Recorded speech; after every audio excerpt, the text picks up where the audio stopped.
First, I want to say it's so good to see so many familiar faces. Really grateful for all of you. So coming to Port McNeill, I came as a return of service candidate, believe it or not. I came from the UK, as you know, ultimately South African origin. So you stop in Vancouver, you have to see the college. They have to give you their blessing. And at the same time, I ordered my Toyota Echo online before I could drive it up from Vancouver. Stopped at Jimmy Patterson's, jumped into my Toyota Echo, but it was late. It was late, it was winter, it was January. Got into the thing after the college, said, okay, great. And then I drove it up and started my Canadian adventure to get up to Port McNeill. I never knew where it was.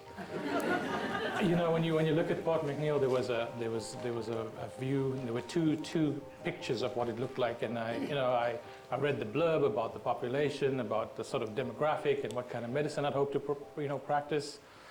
So driving this Toyota Echo in the middle of January, it was cold. I got to Cameroon and I thought, oh, we made it. Oh, no, we're still going. We're still going, and then I didn't know do we shop in Cameroon? Do we buy stuff elsewhere? Are there shops? Where are we going to go? So drove it up all the way. It was getting dark because the college took their time. And drove up, and it was dark, and I found the place, and it's like, oh, well. It was a piece of paper, there was no sort of iPhone to, find the map on it. And so it was the fourplex on Haddington. Some of you may know that. We've all shared that. I think Rick and Penny Scribe shared that fourplex with us for a while. So got into this thing. We didn't shop. So got into there, and Debbie Ryan, if she's around, that was the best bread and cheese and wine I ever tasted. I was so hungry. We had nothing that day, and it was cold and it was dark, and so we arrived in Port McNeill. The kind of people that I encountered were so generous in everything that they did, in welcoming me, we share our love and affection, and the reason we sort of hang out is around food, and it hasn't stopped. I want to thank Lata and the McQueens and Darcy for going clamming with me, and Michelle and Greg Jones when I didn't understand this downrigger and flasher business. I'm like, but I became quite adept at it. Not that I'm good at it, as they say, it's fishing, not catching, and all that kind of stuff. And and time marched along. Port McNeill was growing on me, and I really sort of found my place. I thought this is really good. Moved on, and then Elizabeth and Al, thanks for the dishes that you gave me when I first came. I had no dishes, and Kathy and Dave Nelson for leaving me the furniture of the house that I bought eventually. And as you know, isn't it strange? Even when you move into a house, it's always the house from the previous owner. So I've always lived in Kathy and Dave Nelson's house. It was never my house. and things were okay. The clinic was going along. There's varied practice. It was exactly what they said in the spiel before I came to Port McNeill, and the practice was growing. The patient load, high turnover of doctors, etc. But we managed to stabilize that. Became head of the clinic, managed the clinic in terms of the operations. Stabilized sort of the turnover, became the medical director, and here we are. It was Port McNeill. It was so good to be, to come and arrive. So you arrived in Port McNeill, and what did you tell your parents, or what did your parents sort of pass on to you in terms of words of advice, these types of things? My father. Military precision, efficient guy. He wanted things done just so. And he'd always say that a measure of a man is having a spine and a moral compass. And if you have something to say, you should be able to stand up and say it. My mother's take on things was a little bit different. She was, if you don't have anything nice to say, don't say it. But what they both agreed on was that it was important to have a tribe, to have a sense of community. And, those are the things we grew up with. It gives you a sense of purpose. It gives you, you get to be together with people. There's a concept in South Africa, in Africa. It's called Ubuntu, and it's what we've grown up with. And for those of you, some of you may know it, Ubuntu is it's a Zulu Xhosa philosophy, principle collectiveness.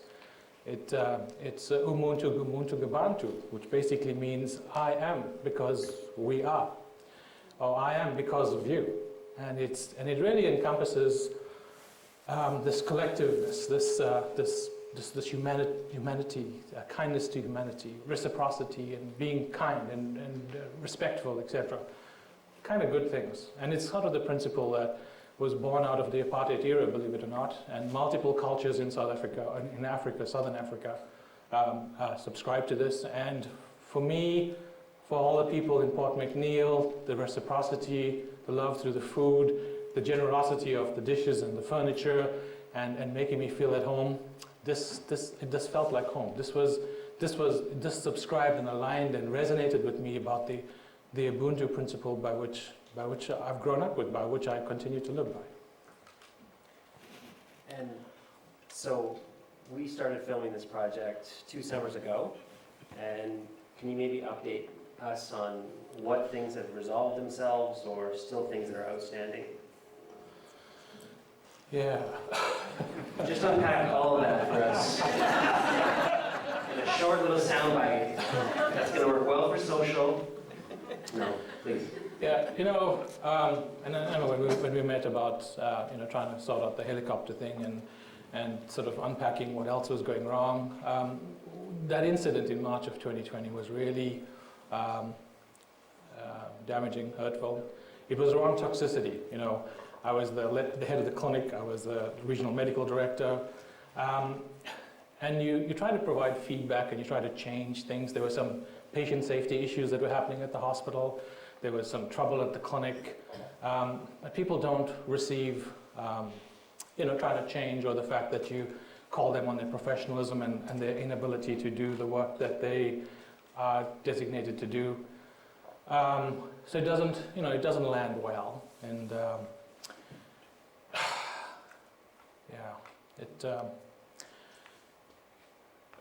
the episode that happened was, the 2 people who I overheard, and it might have been a misunderstanding.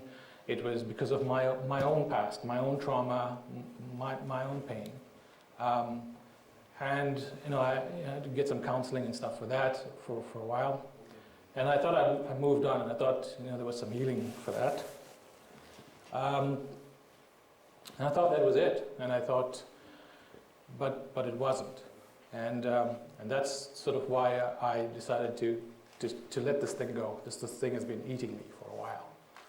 And I had disclosed this triggering situation to Island Health executives, to people as far up as the board.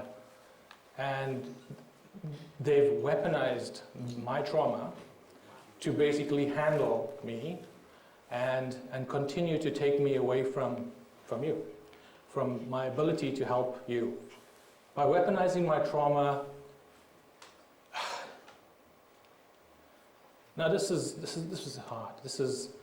I work lots and I love my work. I love the work. It's hard, but it's not really work. I like it. It's good. And having to deal with all of this sort of thing in the background, and it didn't stop. I was still being handled because of this thing that's been sort of hurting me. It turns out that Island Health has a statutory obligation for me or anybody to be respectful to the staff. As you know, I've been fairly vocal in the press about levels of administration and sort of the inability and the dereliction of duties and etc. So I'm deemed disrespectful for mentioning that, and Island Health has a statutory obligation to ensure that that's the case. No statutory obligation to be respectful themselves, but certainly an expectation from others around them. So what's changed? Not a lot, actually. There was some talk about what's going to happen to your privileges, and so yes, there is a meeting next week about privileges. Now this is an interesting thing. So a department within Island Health is going to ask the opinion of another department in Island Health whether Island Health is correct in assuming that people need to be respectful. And so they're going to do what they're going to do. But, I'm from the North Island. I'm here to stay. I'm not going anywhere. I will work and serve in whatever capacity I can as a physician, as a person of this community, because I still subscribe to the teaching of my parents from the Ubuntu principle. I'm going to stay. I'm here. So, yeah.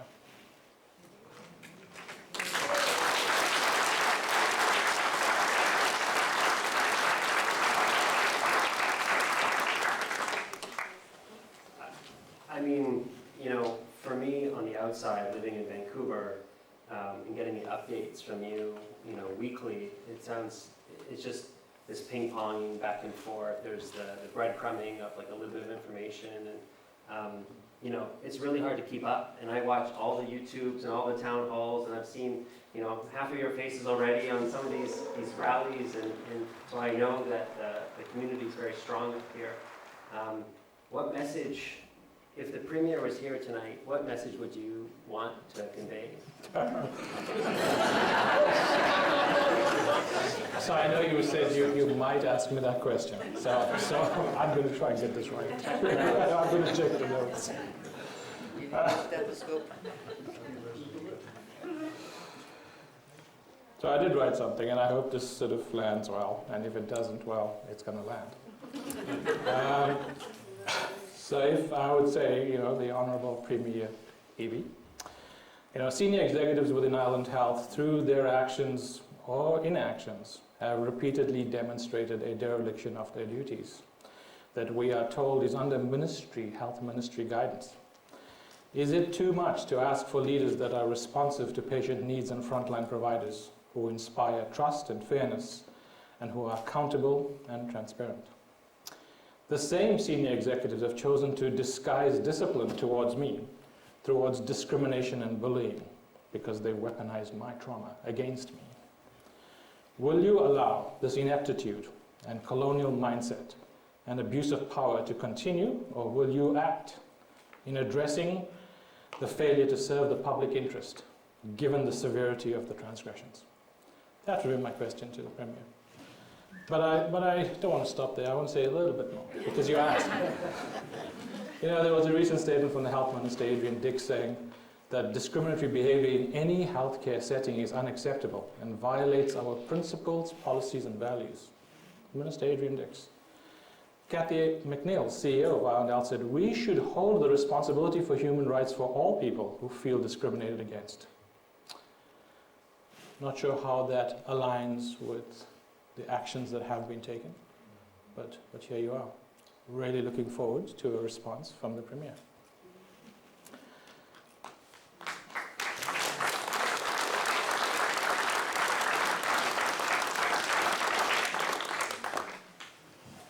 We'd now like to sort of turn it around here and open up the floor for any questions that the audience may have of Dr. Amargam. I feel like, there won't be very many questions about how we made the film, but I feel like, we have him here, and the floor is open. He probably wants to hear the answers. Yeah, hey Breen, it's Tyson, you know me. My question is, why does Island Health have such an issue recruiting physicians and nurses to the North Island? You've been here, what, 20 years? 18. 18, yeah, so I figured you would have some insight into the lack of recruitment or why doctors are leaving after doing their 2 years. Mm-hmm. So. This is in my opinion. If you ask people, Yeah. the opinion is not a whole lot different to my opinion, I think. For the most part, there is a lack of support professionally. There is a lack of support financially. The return of service type picture that continues to happen, these physicians are not supported in any professional context. There's no guidance, there's mentorship. And in terms of the overhead support, in terms of they basically work fodder, and people count down the days by which they come. They're not meant to feel part of a team. They're not meant to feel nurtured and grow and integrate into a community. The Victoria-centric model continues in terms of, well, it's happening everywhere, this is how it is. But the impact of losing somebody in a rural environment is so much greater than an urban environment. So why has it been difficult? It's been difficult because of leadership, the administrators not listening to frontline workers about what's required. There are solutions, there are many solutions in terms of how we can fix what's going on in our region, in terms of the nurses and the doctors and other staff as well. But the administration doesn't listen because they feel that this model that they've adopted, the templates that they've been provided, and remember, they're following the guidelines of the health ministry. So, I really encourage sort of the Island Health to have a tangible and presence about listening to the frontline workers, about what they require, about what they need. In my opinion, Tyson, I think there should be a standard on all of it. There should be a standard on national licensure. There should be a standard on national remuneration. There should be a standard on the regulatory bodies. This is not going to fix just the North Island. This is going to fix all of Canada, I believe. But until we do that, until we recognize, we have universal healthcare, but we have no universal anything else. I mean, why aren't we able to standardize this? Where's the public sort of buy-in? Who consulted the public about this? You get some rhetoric every so often about, the attaboys that you get about what things have been done, and that's great, but you're not dealing with the core of nurturing a team, of allowing people to grow and nurture professionally and to live and be in remote places like this. So mostly they just don't listen. That's perfect. Thank you. Is there any other questions? I can talk loud enough. I'm very concerned about Island Health with the fact that Priya was sitting here bringing up the fact that everybody has to be respectful of one another. And I'm not sure how many people in this room understand this, but I have some skepticism for the fact that anybody that Island Health brings up here to the system up here, and this could be part of the reason why they're having people to come here. All these people, when they arrive, to my knowledge, have to sign NDCs. They're NDAs, agreements, yeah, or contract, whatever. But why, and if the system is so good in that, why are they silencing everybody that comes here? And that would discourage, if I was applying someplace for whatever reason, and you were not, you had to sign a non-disclosure agreement, that would make me kind of wonder why the system has to do that. What are they hiding? Or what are they scared of? Their paycheck. They're not doing their job properly, in my eyes, and they don't want that out there.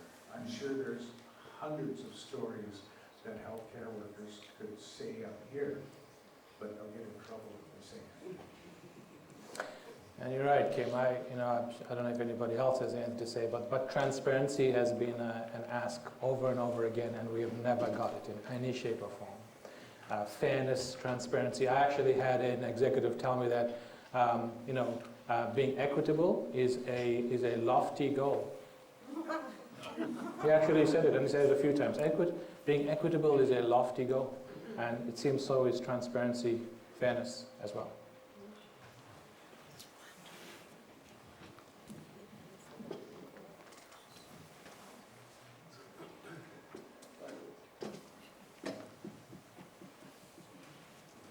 Dr. Armgan, do you think other doctors are feeling that kind of problems in a different way here too? Is that why they're not staying?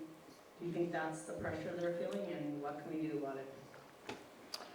No, I can't speak for the guys who come in and going, but remember, I was a return of service physician. Thankfully, I stayed, and I'm still staying. But I think they're stuck. There is a mandatory return of service. You have to be here, otherwise you don't get a full license. The health authority signs as your custodian for those years, so they own you in a way for those period of times, the 2 to 3 years that you're here, you can't really say too much against the administrative people that you work for. And when you do, you're disrespectful. They don't like your tone, they don't like the content, they don't like people talking, period. But particularly if you're a return of service physician, you are under the thumb. You cannot actually say much, otherwise you will get into trouble. And you will, for people and these are physicians ultimately who've either studied abroad, who've come from abroad, you know, it takes so much to get here, to do all that, you kind of don't want to say anything just to mess that up. There's just, I'm a return of service physician, I'm not under anyone's thumb. I don't know if everybody caught that in the background? Return of service physician, not under the thumb.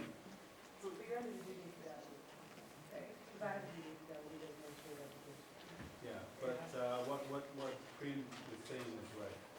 As soon as you start talking, you know, you're not collaborative, you're not a friend anymore, so you will be abused. And this is something that I'm actually personally fighting for return of service physicians. The amount of abuse that they get just because they have signed this return of service contract with the government, that this can be used against them in every way. Very subtle ways sometimes, but it is there. I want to hear more about that. I want to give this gentleman an opportunity to ask a question, and I'll come right back to you. Is that okay? I had a surprise on the programming on my TV. There was the farm channel all of a sudden appeared. That's the way TV works in this community. And watching a program there, the state, and I believe it was Minnesota, but I could be the wrong state, they select children from the rural communities, promising young adults, and send them to a medical college, 1,000 students a year, and they're practitioners on all respects. They might be a doctor, a nurse, a practical nurse, or a technician, or whatever. After they complete their training, 85% of them go back to their rural communities and start their practice and stay there. That's a tremendous model, and I think we should investigate it.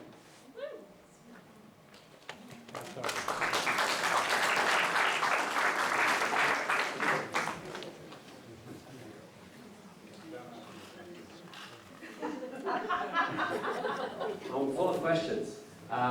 Maybe you can elaborate, or can you share an anecdote that you're allowed to, or an example, a comparative example. You don't maybe detail your own experience, but for those that don't work in your field, what would it be the equivalent to that maybe, unless you would like to share more? I'm just gonna share a little bit more. Of course. So, you know, just to elaborate more on what Priyan was saying about return of service physicians, he's absolutely right. I mean, first of all, I'm a return of service physician.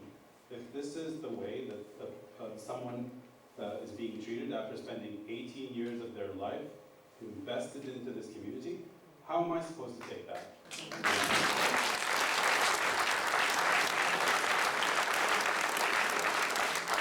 How am I supposed to expect any respect from the health authority, right?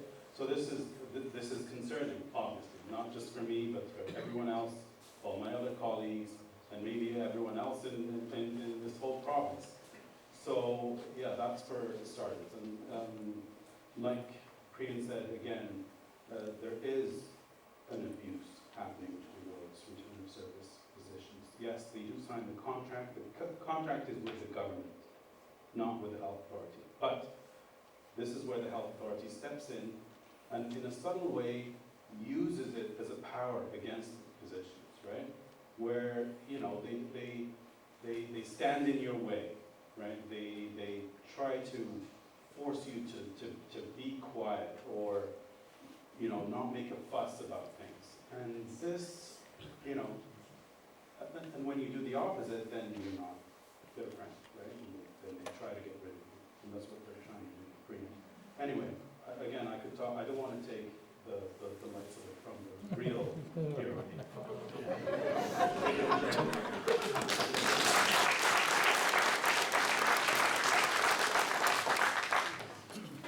some of the things that I've thought of over time is if you want somebody to think about your problem, all you have to do is change what the problem is.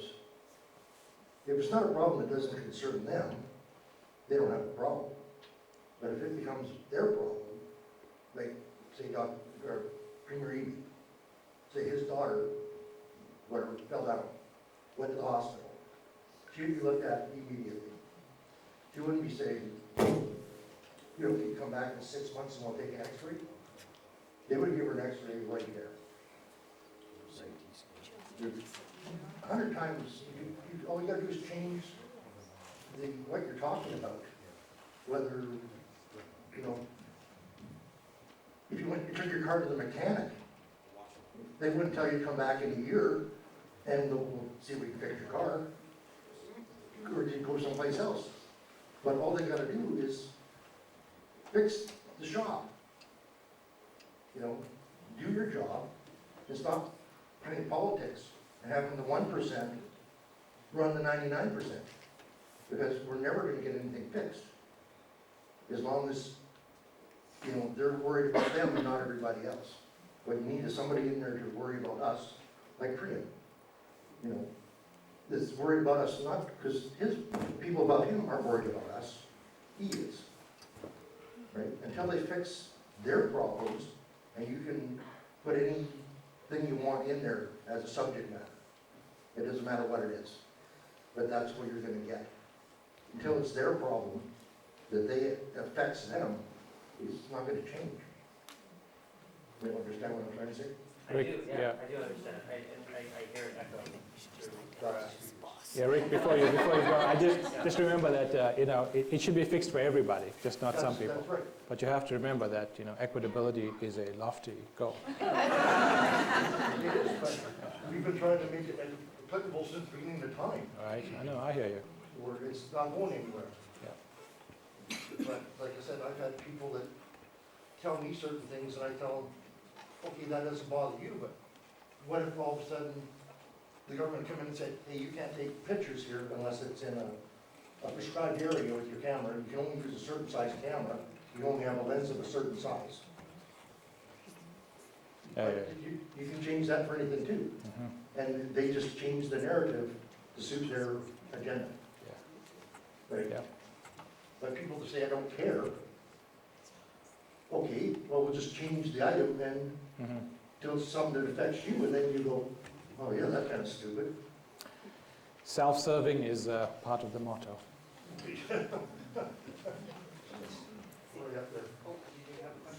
Speaking of a community and a tribe, I don't think it's going to get changed unless we actually do something as a community and stand beside you, Dr. Green, and say, just stand beside you. And what can we do? What can we do as a community to stand up to these people, to make the change? Do we have to do it politically? That's probably one of the first things to do. What else would we do? What would you suggest? I know. Right? So I have to be very careful. And I know. So I can't tell you to riot, and I can't tell you to march, and I can't tell you to write petitions. I've been cautioned not to create a discord between the public and Island Health. I think they do a good job of themselves to create discord, but I can't tell you to, you know, because to create any discord. So I have to be careful not to be able to encourage you to do any of that. But at the same time, you know, we're all in this universal healthcare system, and we own our own opinions. We all get to do things and decide for ourselves what the right things are to do. For us to do it collectively, remember, Ubuntu, it's a spirit of collectiveness. It's a spirit of being together. I am because we are. I am because of you. And likewise, we're all in this together. So can I lead you to do something? No. As a community, we're all sitting in here listening to the stories and everything else, but I think what we really need to do here is find out, as a community, what can we do to make things better? We can tell stories, that's not going to do it. No. What can we do as a conglomerate of 3 communities up here, or 4, whatever, and actually move ahead and get something in a direction where it's going to improve the situation. Nobody really knows what the problem is, other than it's broken. We have a fair idea. My question to Premier Abe was, can we ask for, responsive leaders? Can we ask for people who are ethical? Can we ask for people who show, that things are equitable and transparent and all of those things? People who have a nimbleness to respond to the patient need and what providers are asking for them. We know what's not working. We know what we need. We need the people that are occupying these seats to not do those anymore because it's not actually working. So we do know what needs to happen. It's just, how do you mobilize that? I don't know. Hopefully Premier Ibi will rise to the occasion. I think we have time for one more question. I saw a hand over here earlier. No? Okay. I'll ask you. No, I was going to say. Hi. I've had the privilege of talking to Island Health over the last 9 months. And one of the things that comes clear over and over and over again is geography. Campbell River South has a completely it's disconnected from the North End. They have no sense of our geography, whether it's Sabellis, Aquino, Rivers Inlet, Port Alice, Port McNeill, Port Hardy, the distance and the concerns that we have here. And they don't want to look at them. We have great healthcare professionals here, from the care aides, to the nurses, to the physicians. But the support is not there. And how do we get that mind block that everything should be Campbell River, Courtney, Nanaimo to serve the North Island? Because it's not 3 communities, it's a multitude of communities. They tell me we're remote. I can give them remote. That's Winter Harbor in December.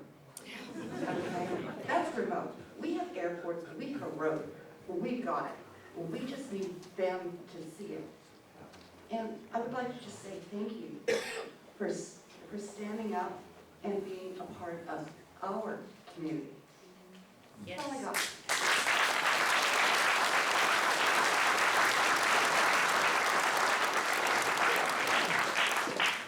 So as we kind of wind down and bring it to a close, I just want to thank you for your bravery. Thank you for sharing your story with me and with your community here tonight. It's the first time this film's played in front of an audience, and I couldn't have asked for a better audience.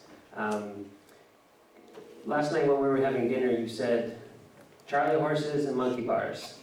Make sure we talk about that. So, Yes. What are you talking about? So my Canadian adventure started when I drove up my Toyota Echo, and I got, in the first week that I was here, I got called into to the hospital. There were 2 stories actually, because I didn't realize people didn't lock their doors here. So I ran out because the nurse called me from the hospital. We have an 11-year-old, and she's a big girl now. I think she's moved in with her partner, so I'm not going to mention her name. And there's an 11-year-old who was on the monkey bars, and she's got a Charlie horse. And I mean, I know these words sound like they're English, I know, but I could not compute what those things were. And so I tried to ask questions so that I could, get some more clues and get information. And I sometimes mumble, so like, is the Charlie horse? Like, is the horse with her? It's just like, I'm coming now. So I ran out, I locked the door, didn't take my key, and I went to the hospital. There's this 11-year-old sitting there on the bed, and so there's no one else in the hospital. This is the evening. It's in winter, and so I'm looking. There's no monkeys. There's no dogs. And so I'm getting the story. It's like, turns out she's got a cramp in her leg. I'm like, you could have said that. So I didn't understand this whole Charlie horse and monkey bars thing, but I thought, wow, this is the strange land. This is my Canadian experience. That's all it's coming to be. And I truly am in awe of this place. I love the people. I love serving the people of this place and being part of the community, albeit with the Charlie horses and the monkey bars. And you know, but I want to say something about the hospital in terms of you know, there's so many things that are going on at the hospital. There's so many unsung heroes, and I think Charla said about all the people that, you know, people talk about the doctors and the nurses shortage and stuff, but there are so many people that are unsung about the work that they do, particularly the care aides, particularly the reception staff, particularly people who do the cleaning, people who work in the kitchen, and the new security guys. These are all, nobody sees them. They're there, they're part of the system. Nobody talks about them really. But these people are incredible people, and they're part of the entire team that help us look after you. And so I just want to acknowledge that these people are there, and they're all there for you.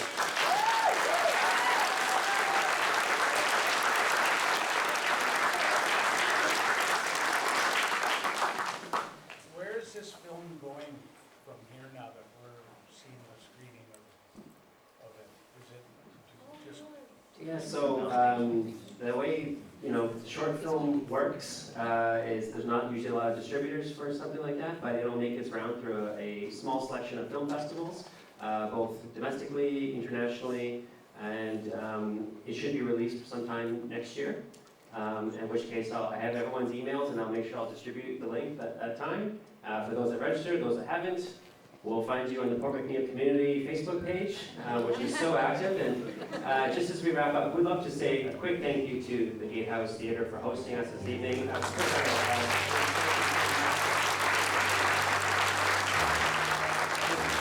So Rob Hill's here, and for filming this event, thank you so much for coming out. Really appreciate the community. One final thank you to Fran, Dr. Armagam. Thank you so much.